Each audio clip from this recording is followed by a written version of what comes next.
Have a listen to my mentor tell you why cold water makes boats and boilers blow up. Take a boiler plate, which was fairly low carbon content, and you made a boiler out of it, and then you took it and you filled it with ice cold water, and you do your hydro test, it'll probably blow apart because the steel won't take that temperature.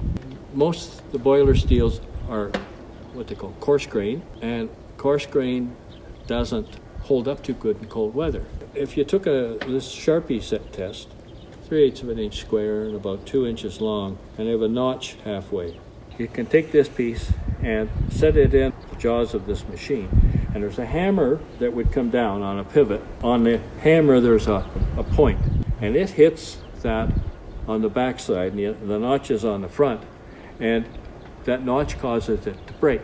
If you do that with just ordinary boilerplate at plus 5 degrees Fahrenheit, it'll probably take in the neighborhood of 100 to 125 foot-pounds of energy to break it. Cool that to 28 degrees Fahrenheit. You might take a quarter of a foot-pound to break it. Plate was basically one grade for everything. Ships were made out of the same thing.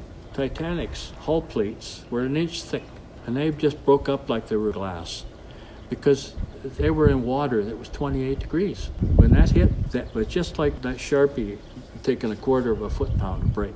I don't think anybody realized that in ships up until about 1960. That's why torpedoes during the war did so much damage.